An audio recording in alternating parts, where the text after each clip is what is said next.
Hello and welcome to another Sky Sports Fantasy Football Game Week Q&A. This week we're looking at Game Week 8, and as usual we're just going to be answering the questions that have been asked over on the Sky Fantasy Football Twitter community. Starting off today, we're going for a question from a man who says sell Dunk or keep through the upcoming fixtures versus Liverpool and Man City. Is going Villa block defence a good idea? Thinking of bringing in Martinez, Cash, Konza and Torres in Game Week 11. In terms of Dunk, I don't think it's a terrible move, to be honest. You can get a lot of decent fixture gains from it. But personally, I'm going to keep myself, and I wouldn't sell him if you're kind of looking to pull back on some transfers. I think if you've used maybe 7 or 8 transfers, I'd just keep Dunk. If you've used maybe 3 or 4, then it's probably a decent move for you because you can get some decent gains out of that one. I think as well, your best use of that transfer is going to be for a captaincy this week, whether it's going to be a Luton or Burnley player, a Fulham or Chelsea player, or a Forest or Brentford player. Outside of that, I don't really think there's many good options to go for, but I don't hate it. But personally, I'm not going to be doing it myself because I have used a few transfers in both my teams so far. In terms of the Villa block defence, I don't think that's going to be a great idea. Yes, the Villa fixtures look great, but we've already spoke about it a few times this year that the clean sheets just aren't really there as much this season. So going for those kind of players, they don't really get passing tiers either. So you are going to be fully relying on clean sheets. I think Villa have like the third most conceded chances, or big conceded chances in the league this year. So I probably wouldn't go for them, and you are really every week going to be relying on either Cash to get an attack in return or Villa to keep a clean sheet, and I don't think it's going to be too often, so I personally wouldn't do it. Again, if it was another season then maybe, and I think you'd probably have to go for a team that's a bit more solid defensively. I don't really think Villa is going to really be that this season. The next question comes from FPL Spartans, who says thoughts on moving Saka on if confirmed out versus Bournemouth. Have Saliba. Oh, he has Saliba, and could move from a Tottenham player back to Saka on the 28th of October. It's tough with Saka because obviously he could be out for the weekend, and then his next 2 fixtures are Man City and Liverpool, I believe. But personally, I think I'd just keep him. If we get news that he's out, I think I'm just going to hold him. He is one of those players that's technically fixture proof as well, so I wouldn't really be too bothered about that. And as you said, you would want to move back on the 28th of October. I think it depends on what kind of Spurs players you have already and the kind of other players in your team that aren't doing too well, like so Chelsea, maybe City defenders as well. You could be better off moving to a Spurs player. Because I think, like as you say, you are going to want Saka straight back, so it's going to be 2 moves to get Saka out and back in again, and he really is only going to miss 1 game maximum because I don't think the injury is really too bad. You do have Saliba, but I don't really think Saliba can cover Saka that much. Saka is obviously capable of a lot more points, and he just is a much better captain than Saliba is. For example, this weekend, you would probably captain Saka against Bournemouth, maybe over Haaland against Wolves, but you would no way consider captaining Saliba, if that makes sense.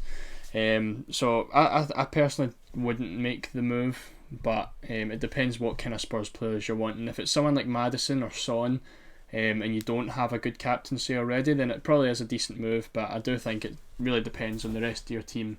If you've got the likes of Chelsea players, kind of players that you are going to want out at some point. Next up is a question from Gordon Bell, who says, how essential do you consider Son if you already have Maddison? Also, if Rice is injured, a door opens for me to get off him this weekend, then I can go back to Arsenal at the end of Spurs' good run. Would you make that move? How essential do you consider Son? Again, it's another one that kind of really depends on what happens. Obviously, I think if you're looking at 3 captaincy days for Spurs, obviously, and I think if you could guarantee that Son played striker for Spurs, in all 3 of those matches, then Son's easily the best captain, so I would consider him extremely essential because you're getting 3 captaincies out of him. But because he could play in the left wing and he's not really been performing in the left wing as much, it's kind of a tough one. I think, again, it's another one that depends on your team already. If you've maybe got like 2 or 3 Chelsea players that you need to get out, then and considering the players that are best to bring in right now, Spurs is definitely up there. So if you've got maybe 3 transfers you want to make, I think you could definitely consider Son. But if you've maybe only got like maybe just one in Chilwell or something, I think you're best moving somewhere else because you already have Maddison to cover that captaincy.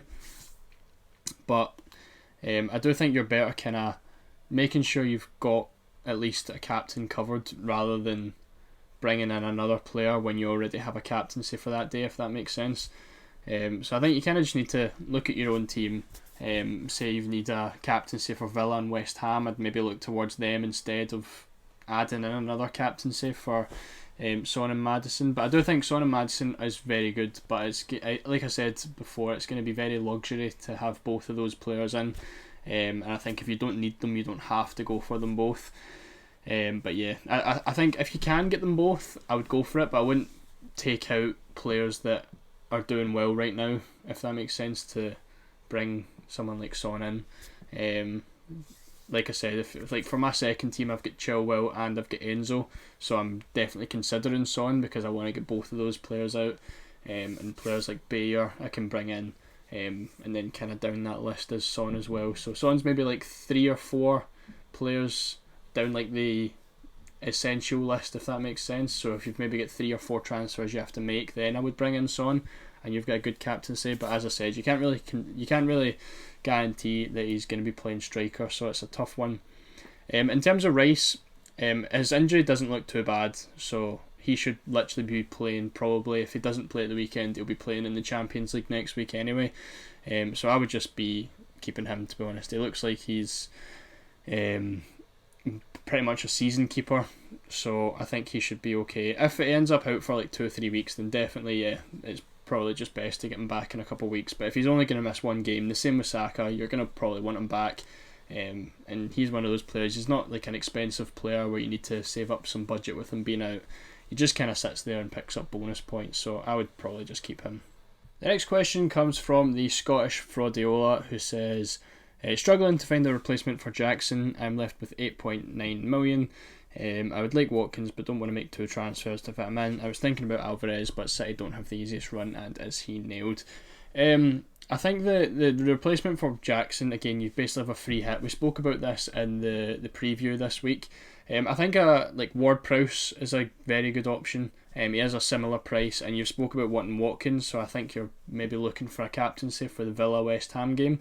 I think Ward-Prowse is a very good option there. You're covering a captaincy, and then again this week you're playing against Sheffield United, who are like, I think, top by an absolute mile for chances conceded from set pieces, and obviously Ward-Prowse is on the set pieces.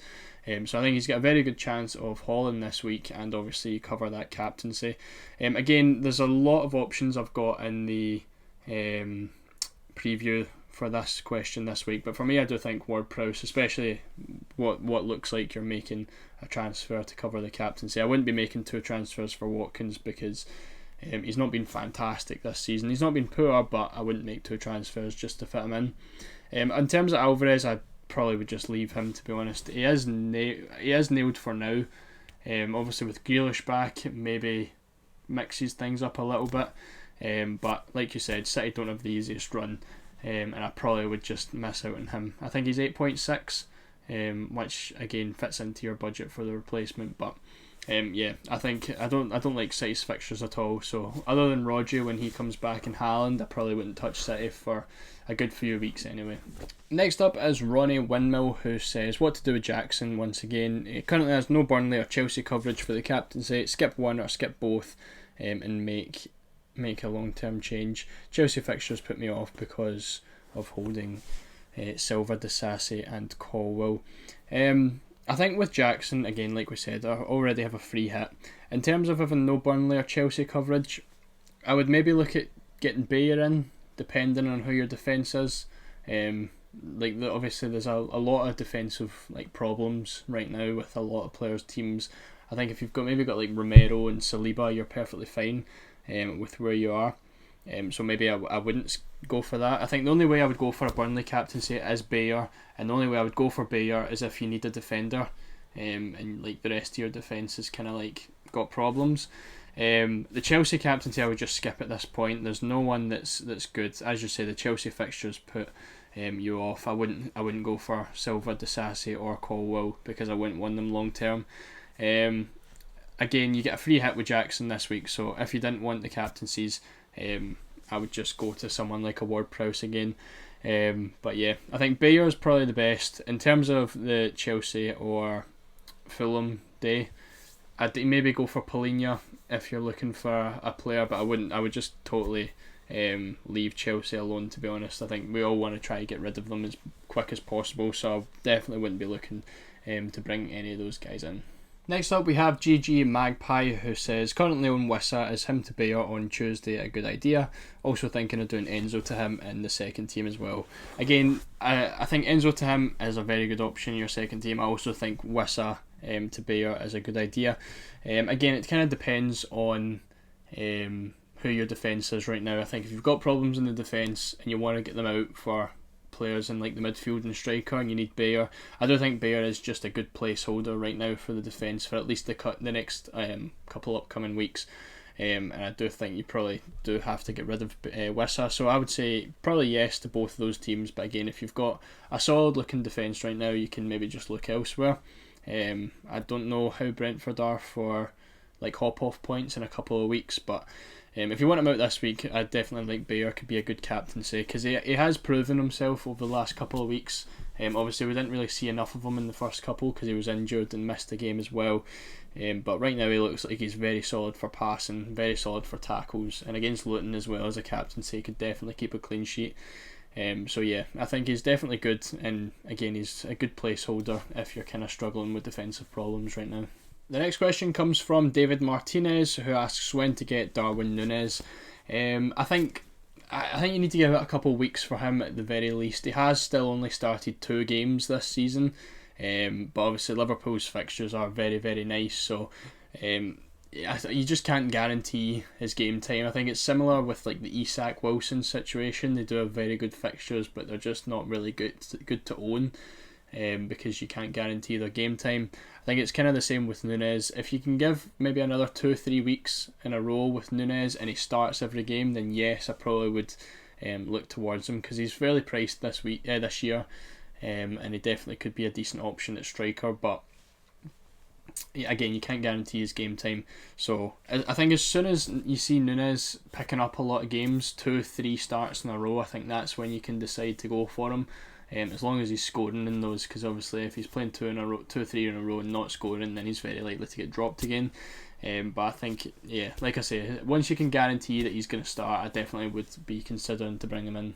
Next up is Ian, who asks who to put in for Gusto. Was thinking Bayer and then maybe a 1A to Thiago Silva on Monday. I've got 2.7 mil in the bank. Again, I think this was one that was covered in the game week preview this week. I think Gusto to Bayer is just a very easy transfer. It's just a defender for a defender, an enabler for an enabler. There's no real problems with going with that, so I definitely would look to that move. A 1A to Silva I probably wouldn't do. I think you still get a good couple of games with a 1A before thinking about having to take him out. And again, I wouldn't really look to bring in any Chelsea players, so I would leave Thiago Silva alone and probably just skip that if you don't have a captaincy.